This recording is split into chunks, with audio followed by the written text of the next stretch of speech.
Irmãos, hoje nós vamos fazer uma reflexão que tem como base o texto do livro de Atos, capítulo 1. Os irmãos podem ir abrindo aí a sua Bíblia, Atos 1, 6 a 14. E nós vamos hoje, irmãos, falar sobre a mulher cristã. E estamos abrindo, agosto, mês da mulher cristã, uma programação conjunta das Igrejas de Deus, dentro do calendário da Casa Publicadora, dessa iniciativa que nós temos proposto para que as Igrejas de Deus trabalhem em conjunto, com um só calendário, com atividades programadas em conjunto entre todas as igrejas, com o encontro geral em dezembro, com a publicação de lições. Então nós estamos propondo um trabalho de união, de comunhão das igrejas locais. E dentro desse trabalho, irmãos, o mês de agosto é o mês da mulher cristã. E nós, hoje, vamos refletir um pouco sobre esse tema, na abertura aqui desse mês da mulher cristã, aqui na igreja em São José do Rio Preto, Os trabalhos já iniciaram, nós já tivemos o podcast ontem, já tem coisas aí para os irmãos participarem e conhecerem. Mas aqui em Rio Preto nós estamos iniciando hoje esse mês da mulher cristã, a partir deste sábado.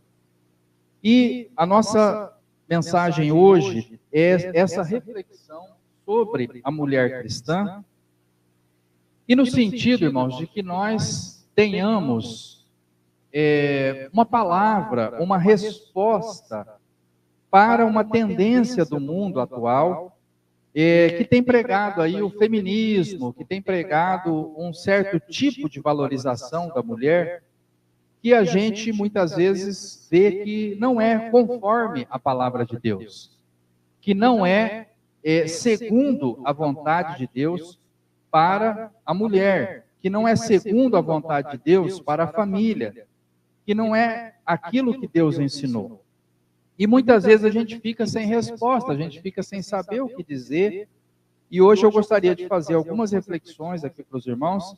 Como o irmão Dário falou, a gente gostaria de ter as respostas, gostaria de saber explicar para as pessoas como que é e por que não é o que o mundo está propondo. E muitas vezes a gente fica sem palavras, para dar essa resposta. Então hoje eu gostaria de meditar com os irmãos sobre o papel da mulher dentro do cristianismo, quem é a mulher cristã, como que Cristo valorizou o papel da mulher, para que a gente tenha essas respostas, para que a gente saiba exatamente como que esse assunto se posiciona na palavra de Deus. Então eu convido os irmãos para nós lermos no livro de Atos dos Apóstolos, no capítulo 1, do verso 6 até o 14. Então, livro de Atos dos Apóstolos, o capítulo é o 1 e o verso 6 a 14. Nós vamos ler aqui a palavra de Deus. Convido os irmãos para lerem então.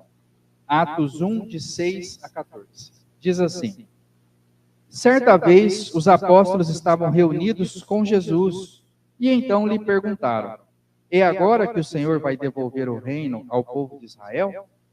Jesus respondeu: não cabe a vocês saber a ocasião ou o dia que o Pai marcou com a sua própria autoridade. Porém, quando o Espírito Santo descer sobre vocês, vocês receberão poder e serão minhas testemunhas em Jerusalém, toda a Judéia e Samaria e até nos lugares mais distantes da terra.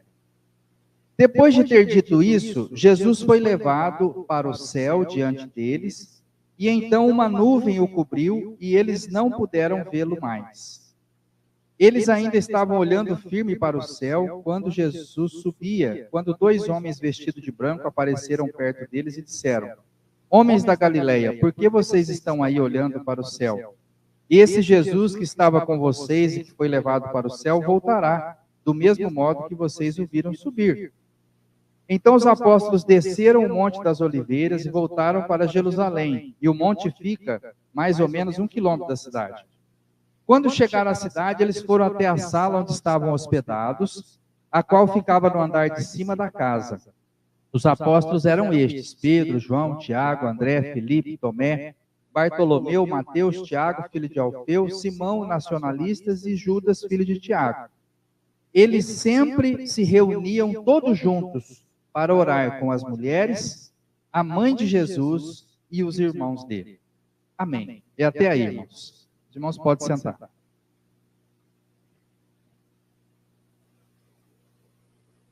Irmãos, só para a gente, então, contextualizar aqui a nossa palavra, eu vou mudar aqui o slide para conversar com os irmãos aqui. Dentro dessa palavra que fala dos direitos iguais. Por exemplo, ou do feminismo, ou nessa palavra nova aqui que a gente nunca ouviu falar, agora recentemente é que criaram essa nova palavra aqui chamada empoderamento, né? Essa ideia de que existe atitudes que vão dar poder para a mulher e que vão permitir que ela exerça poder na sociedade. E aí, irmãos, muitas vezes a gente vê falar disso e a gente fica meio sem saber o que dizer, né? As pessoas falam, olha, o feminismo é que lutou pelas mulheres para dar direitos iguais e tal, tal. E a gente fala, poxa, parece que é mesmo, né? E aí o feminismo, essa ideia de que a mulher tem espaço na sociedade, que ela pode trabalhar, pode votar, pode ter renda, que ela pode fazer negócio, ter uma empresa, e que ela pode, em muitos aspectos, irmãos, competir com o homem por um emprego, por uma vaga de trabalho, e competir com o homem em todas as atividades, e tudo bem, né, que isso é normal, isso seria o ganho, um benefício para a mulher dentro da sociedade atual, né? A ideia dos direitos iguais, estudo, trabalho, voto, que a gente sabe que é correto, irmãos, é correto. A mulher tem o mesmo direito de estudar que o homem. A mulher tem o mesmo direito de trabalhar, de ter um emprego que o homem. A mulher pode ter qualquer profissão, a mulher pode votar, escolher o presidente, o vereador, o prefeito da cidade. A opinião dela conta, né? O voto que ela vai dar. Tudo isso, irmão, são direitos que a mulher tem e deve ter, está correto, e a igreja é favorável, ninguém é contra os direitos. Mas junto com a ideia de direitos iguais, veio a ideia da competição, irmãos. E essa competição, essa queda de braço, em que a mulher compete com o homem nas funções, nas atividades, ou, por exemplo, no mercado de trabalho, né? Você tem uma vaga de emprego, a vaga de emprego qualquer profissão, vamos dizer aí, enfermeiro. Pode ser um enfermeiro e pode ser uma enfermeira, tanto faz, se for um homem, se for uma mulher, né? Você tem uma vaga de motorista, pode ser uma mulher motorista, pode ser um homem motorista, não faz diferença, irmãos. Mas se essa competição do trabalho por uma vaga, ou no estudo, por uma vaga no vestibular, pelo voto, cada voto tem o seu, e os homens pensam de um jeito, a mulher de outro. Nós colocarmos isso em oposição, como se fosse uma disputa, aí isso, irmão, não é bíblico. Essa disputa não é bíblica. Essa queda de braço, essa medir forças, isso não é bíblico. A Bíblia fala da mulher no seu papel, complementando o homem no seu papel, porque o homem não é sem a mulher, nem a mulher é sem o homem, como a gente vê escrito na palavra de Deus. Então, o homem não pode ter filhos se ele não tiver a mulher não pode ter filhos se ela não tiver o homem. Nós não podemos ter um casamento se nós não tivermos um casal, nós não podemos ter uma família, não podemos ter os filhos, nós não podemos ter o projeto de Deus da família, da multiplicação, se nós não tivermos o homem e a mulher juntos, complementando, se ajudando. É isso que a palavra de Deus fala do casal. O casal que se complementa, o casal que as qualidades da mulher contribuem com as qualidades do homem para nós termos uma família, para nós termos um lar, para criar os filhos, para ter a sequência da nossa família, da nossa geração, para ver os nossos filhos, né? A Bíblia fala os filhos dos teus filhos, para ver os seus netinhos. Você precisa O homem precisa da mulher, a mulher precisa do homem, nesse aspecto e em muitos outros. A ideia é complementar, não é competir. E essa ideia pura e simples, irmão, de competição, está chegando num nível absurdo, irmãos. Num nível absurdo. Da gente ver, que os irmãos devem ter visto essa semana nas Olimpíadas, uma luta de boxe de um homem contra uma mulher. Irmãos, isso não tem lógica, não tem sentido um negócio desse. Você botar num ringue um homem e uma mulher para lutar boxe. Que sentido tem isso, irmão? Né? Não é o esporte, não é aquilo ali, claramente a gente sabe, tem a Lei Maria da Penha aí, que o homem que agride uma mulher, irmãos, é óbvio que ele tem muito mais força física, muito mais condição de causar um prejuízo à saúde daquela mulher, à integridade física dela, do que a mulher teria para revidar. É desproporcional, é injusto. Agora você põe lá dentro do ringue um homem e uma mulher para lutar, irmão, isso não faz sentido. Então isso chegou, irmãos, no absurdo da gente ver um negócio daquele, né? Você chegar na Olimpíada e ter uma disputa entre um homem e uma mulher para medir força no braço, no soco, né? Então, irmãos, isso não tem lógica, isso não é o que diz a palavra de Deus, né? A palavra de Deus coloca o homem como protetor da mulher, para considerar a mulher como o vaso mais fraco, para ter cuidado da mulher, para ter carinho com a mulher, para amar a sua esposa. E não, irmão, disputar com ela no soco. Né? Não tem lógica um negócio desse. E a gente está chegando num ponto assim que fugiu a normalidade, né? Aquilo que a gente poderia chamar assim, de uma competição saudável, de alguma coisa assim, isso já ficou para trás, porque hoje a gente está vendo uma coisa totalmente insana, uma coisa que não tem lógica. E aí, irmãos, a gente precisa entender o que seria, dentro do cristianismo, o papel da mulher. E deixar de lado, irmãos, as tradições, a cultura de cada país, de cada coisa, e olhar, irmãos, lá atrás, no começo, lá no tempo dos apóstolos, lá no tempo de Cristo, qual foi a visão de Cristo e dos apóstolos a respeito da mulher, para que nós possamos entender hoje qual deve ser a nossa postura. E como que foi, irmãos, lá, com Cristo e com os apóstolos, a visão deles a respeito da mulher? Então aqui, irmãos, eu gostaria de refletir com os irmãos como que era antes de Cristo. Então, no povo de Israel, havia, irmãos, uma cerimônia de iniciação para a pessoa entrar para o povo de Deus.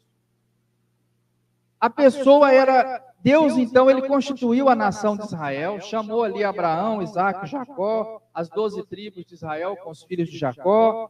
Eles foram para o Egito ali com José, e depois saíram do Egito, foi feitos os milagres ali, e foram para a terra prometida, e lá Deus estabeleceu a nação de Israel. Como que uma pessoa entrava na nação de Israel, irmãos? Era através da circuncisão. E o que era a circuncisão, irmãos? Era um pequeno corte feito no membro masculino, irmão. Era uma coisa para homem. A circuncisão era uma cerimônia de iniciação feita para homens. E o homem é que entrava no povo de Deus. A mulher entrava junto com o homem. Ela dependia do homem. Então, ela dependia do marido ser do povo de Deus para ela também ser. Ela dependia do pai ser do povo de Deus para que ela também pudesse ser. Então, os irmãos vejam ali, por exemplo, vamos lembrar a história de Ruth. Ela veio lá de Moabe, junto com a sogra, e quando ela chegou ali no povo de Israel, ela era estrangeira, ela não era do povo de Deus. Ela estava ali como uma estrangeira, ela era uma moabita. Mas quando ela se casou, quando ela encontrou um marido que era do povo de Deus e se casou com ele, aí ela passou a ser do povo de Deus e ela faz parte, inclusive, da genealogia de Jesus. Mas ela só passou a ser israelita através de um homem, que foi o marido dela, o Boaz, quando ela se casou. Senão, não tinha como, porque A maneira de entrar para o povo de Deus era a circuncisão. Era ela mulher, não tinha como entrar. Ela precisava de um homem. Ela tinha que acessar o povo de Deus através de um homem, de um marido, de um pai, de alguém da família que fosse um homem que entrasse para Israel. Aí ela vinha junto, ela entrava no bolo. Junto com esse homem, ela entrava para o povo de Deus. Muito bem. Vem Cristo, estabelece a igreja. Então Jesus fala, olha, agora tem um novo povo de Deus. O povo de Deus era Israel. Agora o novo povo de Deus é a igreja. Não é mais Israel que tem ali, né? De Israel veio tudo, tem as promessas, tudo, mas agora é a dispensação, é o tempo da igreja. Qual é a cerimônia de iniciação na igreja, irmãos? Em Israel, a cerimônia de iniciação era a circuncisão. Qual é a cerimônia de iniciação da igreja? Como que a pessoa passa a fazer parte da igreja? Através do batismo, irmão. E o batismo pode ser aplicado ao homem e à mulher, é a mesma coisa. Oi?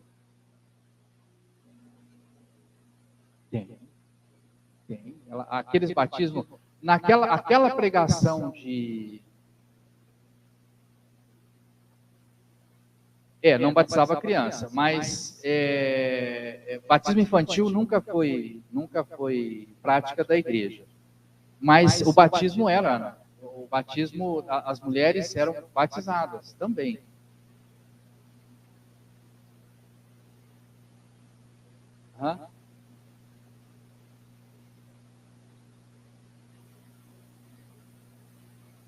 Isso. Esse tanque de purificação tinha um monte de rituais dentro do judaísmo que se fazia com a purificação pela água. Você tinha desde lavar as mãos, o sacerdote lavava as mãos para exercer o trabalho no templo, até os mergulhos, lá que eles chamavam de mikvê, que era um tipo de um batistério, um lugar que tinha dentro da sinagoga, das coisas. Tem até hoje que eles passam e fazem esse banho um banho ritual, é um banho de purificação.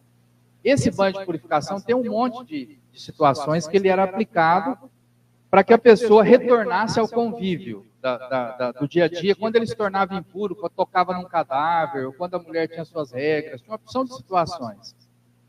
Isso. Agora, o batismo de João Batista não era isso. Não era isso. João Batista, ele pregava o batismo de arrependimento. Ele não fazia um mergulho ritual que vinha purificar você de que você tocou num animal morto. Ou cometeu um pecado, não era essa a ideia. A ideia é que eu me arrependo de uma conduta errada, de uma vida fora da vontade de Deus, e eu quero me consertar, eu quero ter uma nova vida com Deus. E Jesus, na sequência disso, quando nós temos a igreja, as pessoas perguntaram, está aí em Atos 2, 38, aí, que a gente sempre cita nos batismos. Quando Pedro faz aquele discurso, as pessoas perguntam, e perguntaram a Pedro. Ficaram aflitos e perguntaram a Pedro, o que nós devemos fazer? Ele falou, arrependam-se, cada um de vocês seja batizado em nome de Jesus Cristo. Então,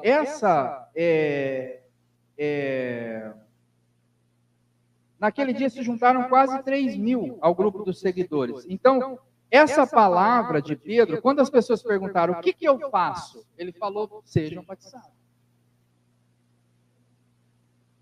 Essa nova vida que eu estou pregando, olha, Jesus veio, morreu por nós. Ele fez esse discurso, ele pregou isso. Se você ver a mensagem de Pedro aí, no capítulo 1 e no 2, essa pregação que ele fez, ele falou, olha, todos que pedirem a ajuda do Senhor serão salvos. Eu derramarei o meu espírito sobre filhos e filhas, no verso 17. Aí os moços terão visões, os velhos terão sonhos, tal. Derramarei o meu espírito sobre as minhas servas, no verso 18. Tudo ele está falando com homens e mulheres. Aí eles perguntam, o que nós vamos fazer? Ele fala, sejam batizados. É uma cerimônia de iniciação. Se eu vou fazer parte do emprego, eu tenho uma cerimônia de iniciação que é assinar minha carteira de trabalho. A pessoa assinou minha carteira de trabalho, eu entrei para essa empresa. Se a pessoa falar assim, olha, você trabalha na empresa tal, Falei, eu trabalho. Você trabalha no SESI? Eu trabalho. Deixa eu ver sua carteira. Trabalho. Você tem uma... Existe uma... Isso. Então, existe um procedimento que te faz reconhecidamente um funcionário do SESI. Existe um procedimento. Qual é o procedimento que te faz membro da igreja? É o batismo. Você entendeu? Então, mas é isso. Agora, o Espírito Santo, existe uma confusão, eu só quero fazer esse detalhe, que as pessoas entendem assim, receber o Espírito Santo é falar em línguas. Existe muito essa pregação aí fora, e não é. Às vezes o Espírito Santo vai fazer de você uma pessoa calma, vai fazer de você uma pessoa entendida. Ele fala, tem o dom de doutor, de entender a palavra de Deus e compreender e saber explicar. Existem muitos dons, e as pessoas restringem a um dom só. Aí fala que se você não falar em língua, você não recebeu o Espírito Santo. Não é isso. Então o Espírito Santo tem 9 dons. Às vezes é o dom de compaixão. Você tem dó dos outros, você se mexe, você acode, socorre os outros, e é um dom do Espírito Santo. Então, não é uma coisa só que é o dom do Espírito Santo. Mas assim, é isso que nos coloca lá. E hoje o que eu estou assim, trabalhando aqui com os irmãos é o seguinte, havia uma cerimônia que te colocava no povo de Deus, que era aplicada só a homens.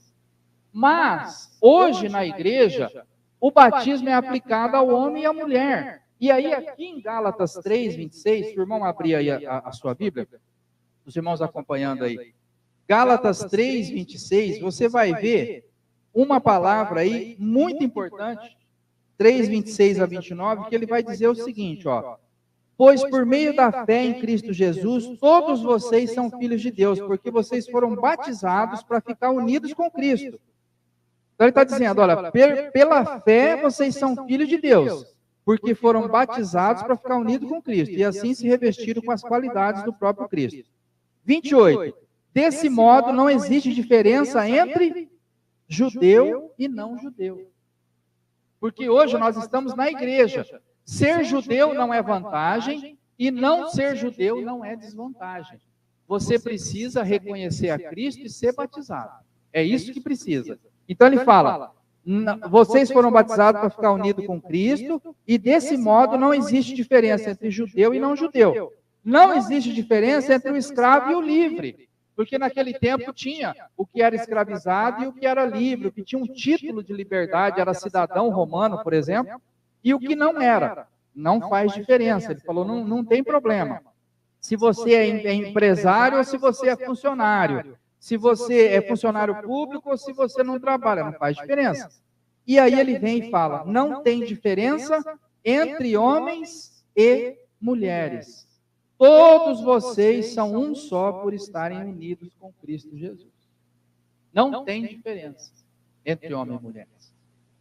Então, isso aqui, irmãos, eu fico admirado assim, as pessoas apresentam o feminismo e a busca pelos direitos iguais como uma pauta de avanço, como se fosse uma coisa assim, uma novidade para uma coisa avançada. Olha, nós vivíamos lá no passado, numa coisa horrorosa, atrasada, e agora nós chegamos aqui com a modernidade, com uma coisa moderna e nova, e que significa um avanço para a sociedade. Nós estamos na vanguarda, falando de ter direitos iguais. Irmãos, Gálatas 3, 28, não existe diferença entre homens e mulheres. Onde que está a novidade? Não tem diferença. E aí a gente vê que a proposta do cristianismo era essa, irmãos. Desde o princípio, a ideia de que você, não sendo mais naquele pacto, o primeiro testamento, aquela ideia do povo judeu, sendo o povo de Deus, quando a gente fala da igreja, na igreja, irmãos, a mulher e o homem entram na igreja através do batismo, e a mulher, irmãos, não depende mais desse homem para entrar na igreja, de um homem natural para entrar na igreja, ou para ser parte do povo de Deus, e para ela ter herança, para ela fazer parte e receber essa palavra como herdeira do reino. No verso 29 aí diz, ó, vocês já pertencem a Cristo, são descendentes de Abraão e receberão aquilo que Deus prometeu. Na Bíblia tradicional fala, são co-herdeiros com Cristo. Vocês vão receber a herança de Deus junto com Cristo. Tanto os homens quanto as mulheres. E a mulher recebe essa palavra. E o homem recebe essa palavra. E, irmãos, quantas pessoas que a gente viu, que a gente prega o evangelho, irmão, a mulher aceita, é batizada, se torna membro da igreja, o marido não aceita, nunca recebe aquela palavra, e está tudo bem, irmãos. E o apóstolo fala, os irmãos lembram, não está mencionado aqui na mensagem, mas os irmãos lembram dessa passagem, que ele fala assim, olha, a mulher que tem um marido descrente, não o deixe. Os irmãos conhecem essa passagem.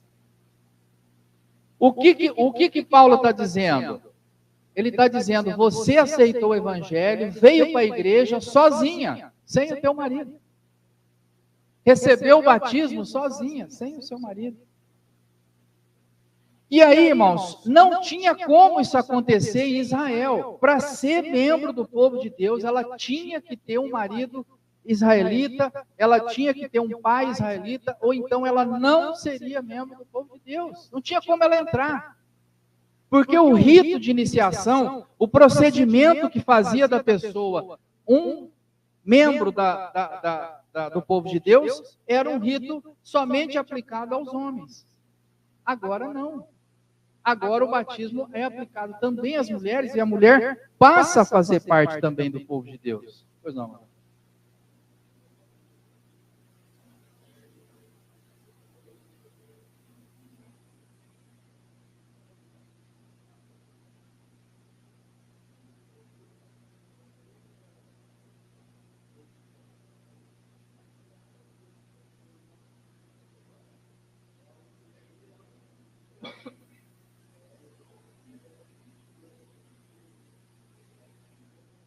Isso.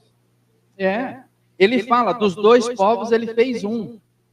Então são três povos hoje, irmão. Tinha o judeu e o gentil. Era isso. Ou você era do povo de Deus, ou você era gentil, você era do povo idólatra, do povo que não reconhecia o único Deus verdadeiro. Ou você era de Israel, ou você era gentil. Tinha esses dois povos. Agora tem três. Tem o povo de Israel, o gentil e a igreja. Tem três. Só que hoje, quem é o povo de Deus? É a igreja. Quem for judeu, tem que vir reconhecer a Cristo, ser batizado e entrar na igreja. E quem é gentil, que não é judeu? Somos nós. Nós somos do Brasil, nós não somos judeu. O que nós temos que fazer? Reconhecer a Cristo e ser batizado, mesma coisa, para entrar na igreja. Nós não temos que ir lá para Israel, ser circuncidado e ser do povo de Israel. Nós temos que ser da igreja. São três povos hoje.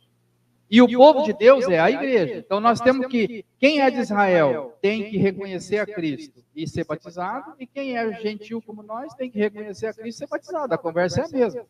O que tem que acontecer é o mesmo. E se for homem, reconhecer a Cristo e ser batizado. E se for mulher, reconhecer a Cristo e ser batizado. Não tem diferença. Não tem diferença. Só que é apresentado para nós hoje essa questão de direitos iguais, pois tudo como um avanço, como um progresso, como uma coisa moderna. Irmãos, isso está lá no tempo dos apóstolos. Está lá no tempo dos apóstolos, irmão, ele dizendo, olha, não tem diferença entre judeu e não judeu, entre o escravo e o livre, entre o homem e a mulher. Todos vocês são um só por estarem unidos com Cristo. E aí, irmãos, vem a grande questão que nós precisamos considerar o seguinte. A mulher precisava do varão, precisava do homem para se achegar no povo de Deus. Hoje, esse varão, esse homem, é Cristo. Ela entra para o povo de Deus através de Cristo, mas o homem também. Todos nós entramos para o povo de Deus através de Cristo. E essa é a grande questão. E aqui, irmãos, nesse texto que nós estamos lendo lá, em Atos 1, esse que foi a base da mensagem aqui, eu quero chamar a atenção dos irmãos lá para Atos 1,14, onde ele diz que os apóstolos, no 13 ele cita o nome de cada um dos apóstolos, e no 14 ele fala assim, eles sempre se reuniam todos juntos para orar com as mulheres. Você pode marcar isso aí na tua Bíblia, irmãos? Eles se reuniam juntos, todos juntos para orar, os 11 apóstolos, aqui não tinha ainda escolhido o Matias, mas os 11 apóstolos, juntamente com as mulheres, se reuniam para orar. Irmãos, esses se reuniam para orar com as mulheres, faz grande diferença. Por que faz grande diferença? Porque as mulheres não entravam no local de oração. No templo de Israel, no templo de Salomão, quando você entrava no templo, passava o portão para você entrar no templo, aquele primeiro pátio ali era chamado de pátio dos gentios ou pátio das mulheres, onde ficavam os estrangeiros e as mulheres. Era até ali que ela entrava. Ali acabou. Para dentro, onde oferecia o sacrifício, onde tinha o altar, a mulher não entrava.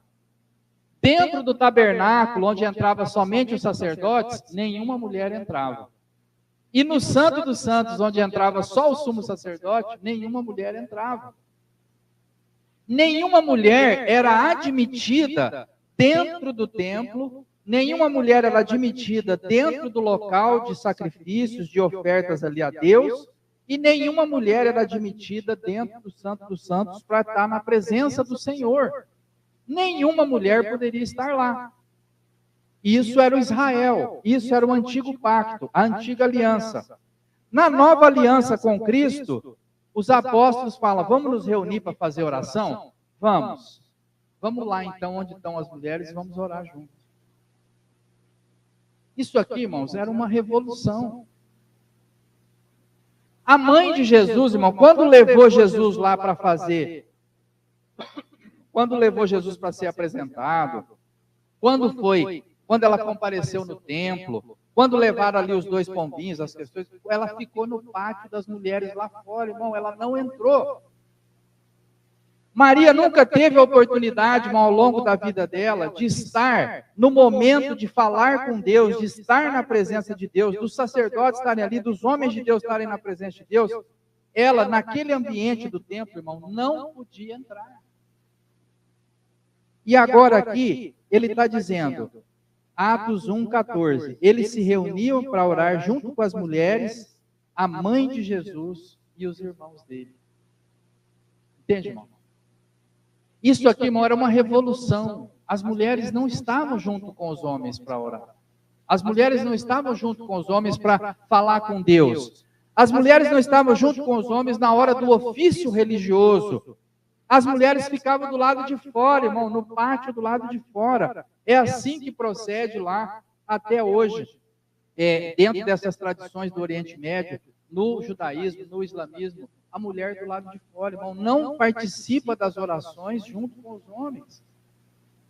Mas acontece, irmão, que 2000 anos atrás, os apóstolos já disseram, olha, essa tradição não é mais assim. Hoje nós vamos orar junto com as mulheres, com a mãe de Jesus, nós vamos orar todos juntos. A Bíblia fala que quando Pedro estava preso, irmão, um pouquinho para frente aqui em Atos, Pedro foi preso, os irmãos, a igreja toda estava reunida em oração, e aí quando ele chega lá, o anjo liberta ele, que ele bate na porta, quem vem receber ele, irmão, na porta? Não é uma mulher? A moça vem ali, a funcionária? Quem era essa igreja que estava reunida, irmãos? Eram os homens, as mulheres, todos juntos, orando pelo apóstolo Pedro, e Deus, o anjo foi lá e soltou ele. Isso aqui, irmãos, é 2000 anos atrás. Não tem nada moderno hoje de falar, mulher isso, mulher aquilo, direitos iguais. Irmãos, está colocado na palavra de Deus esses direitos iguais, direito de ser herdeira e de entrar no povo de Deus através da cerimônia do batismo, e de ser ela que santifica a casa, os filhos, que ganha o marido sem palavras, de ser serva de Deus, irmão, sem a dependência de um homem, porque hoje, tanto a mulher quanto o homem, depende sim de um homem para se achegar a Deus, mas esse homem é Cristo. Não é mais o marido, o pai, é Cristo, irmãos. E aí nós temos ele como mediador. E hoje, irmão, nós temos esse acesso. E está colocado, irmão, 2000 anos atrás, já estava dito isso, irmão. Nas reuniões de oração, os apóstolos estavam lá reunidos junto com as mulheres, estavam lá colocando na presença de Deus as suas orações, se achegando a Deus, irmão, de maneira colocada ali. Então, irmãos, essa liberdade para falar com Deus sem intermediários, irmãos, a mulher que quisesse fazer o sacrifício ali pelo pecado, o marido tinha que ir lá, porque só ele chegava lá no sacrifício para fazer essa oferta. Tinha que ir, irmão, acompanhada desse homem, porque ela não tinha condição de chegar lá, no lugar da adoração, no lugar onde se falava com Deus. Ela não tinha acesso, irmão. Mas isso tudo mudou. Hoje, irmão, o intermediário, sem um intermediário aqui humano, né? O intermediário hoje é Cristo, irmão. Timóteo 2,5 fala: há um só Deus e um só mediador entre Deus e os homens, que é Jesus Cristo. Então, irmãos, é Cristo hoje que media, que faz a ponte, que nos leva a Deus. Então, eu falo com Deus e a minha esposa também fala com Deus, irmão.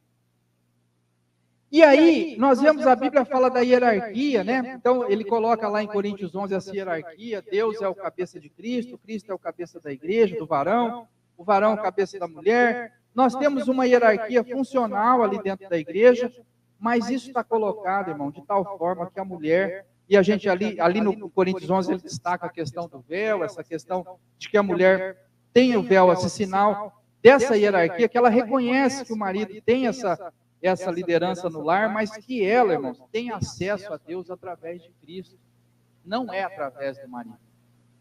E é essa, irmão, a grande mudança que nós vemos no Evangelho, que muitas pessoas não conhecem, não sabem nem como funciona, o que foi que aconteceu, e vem falar que igualdade de direitos é coisa moderna, irmão. Não é moderno. Isso aqui é o cristianismo. A igualdade de direitos, irmão, é o cristianismo. Agora, a igualdade de direitos não significa o homem disputando com a mulher. Não significa a mulher disputando com o marido posições ou habilidades. Não é disputa. A ideia de nós termos a mulher ter acesso a Deus é para ela orar e pedir a Deus pelo marido.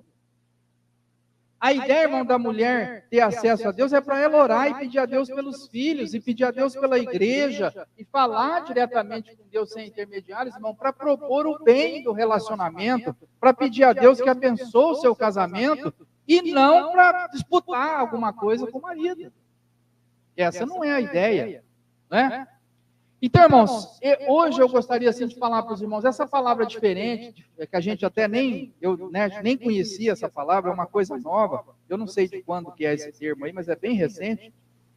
Empoderamento, irmãos, se a gente entender que isso é dar poder, conceder poder para alguém, ou essa pessoa assumir algum poder, além daquele que naturalmente o ser humano tem. Então, irmãos, não existe empoderamento maior do que falar com Deus. Esse é o poder, irmão. É esse poder sobrenatural que nós vamos invocar, irmãos. Quando você tiver uma luta, irmão, quando você vê que teu filho está saindo para ir para a escola, você vai usar o empoderamento feminino, irmão, para falar: Santo Deus, protege o meu filho hoje na aula. Esse é o poder, irmão. A hora que o marido sair para trabalhar, você falar: Santo Deus, protege o meu marido para o trabalho, que seja bênção, que ele tenha um bom dia de trabalho. Esse é o empoderamento feminino, irmão. É você ter uma luta, um problema, uma dificuldade, você colocar na presença de Deus, mas você ter uma doença e orar a Deus pedindo a libertação. Os irmãos viram ontem naquele testemunho, a irmã Ivanir falando: olha, eu estava com uma dor terrível, orei a Deus, pedi a Deus, a dor foi embora. Esse é o poder, irmão, o poder sobrenatural colocado. Não é o poder para brigar com os outros e ganhar a briga, ou para ir para o ringue, para brigar com o homem, para dar soco em homem. Isso não é poder, irmão. Poder financeiro, para oprimir com as finanças. Não preciso de homem, eu ganho meu dinheiro, eu resolvo minha vida. Irmão, não é isso. Isso não é poder. Que poder é esse? O poder de se afastar dos outros, de oprimir os outros, isso não é poder, irmão. O poder, irmão, está em falar com Deus, irmão, em ter uma vida de acordo com a vontade de Deus, em resistir, irmão, aos problemas, às lutas que nós temos hoje, tantas tentações nesse mundo, irmão, a gente ser capaz de fugir, irmão, de tanta coisa errada que se é proposto para nós, tantas filosofias, irmão, e a gente fugir disso tudo, irmão, e voltar para a palavra de Deus, e ver o que a palavra de Deus nos ensina, irmãos. Quando alguém disser, irmão, que feminismo é novidade, que é avanço, que é modernidade, que essa questão de empoderamento e tudo mais, irmão, a gente precisa ter uma resposta, precisa ter uma palavra. Então, hoje eu gostaria que os irmãos pegassem aí Atos 1:14 e dissessem para os irmãos, olha, empoderamento é falar com Deus, é orar, é falar com Deus, é buscar de Deus poder para as nossas vidas, para nós termos atitude cristã, para contribuir com o nosso casamento, com os nossos filhos, com o nosso trabalho, com a empresa onde eu trabalho. Eu vou orar para Deus abençoar a minha empresa, onde eu trabalho lá, que seja bênção, que tudo flua bem, para abençoar a nossa nação. Irmãos, o poder é falar com Deus. É aí que está o poder. Essa capacidade que nós temos, irmão, de nos colocar na presença de Deus, de orar, de buscar em Deus a solução dos nossos problemas, irmãos. Esse é o poder. E nós precisamos exercer, irmãos, esse poder. E eu quero convidar os irmãos para a gente exercer esse poder cada vez mais, orando, irmãos, entendendo que diante de Deus não tem homem, não tem mulher, não tem servo, não tem livre, não tem judeu e não judeu, não tem, irmãos, diante de Deus, se nós estivermos diante de Deus, em nome de Jesus Cristo, se nós chegarmos a Deus usando os méritos de Cristo, irmão, nós teremos o poder do alto em nossas mãos, nós teremos o poder do Santo Espírito em nossas mãos, para fazer proeza, para vencer as lutas e para estar de pé, irmão, na volta do Senhor Jesus. Vamos orar e vamos pedir que Deus nos dê aí sempre essa direção e abençoe todas as mulheres da igreja. Vamos orar.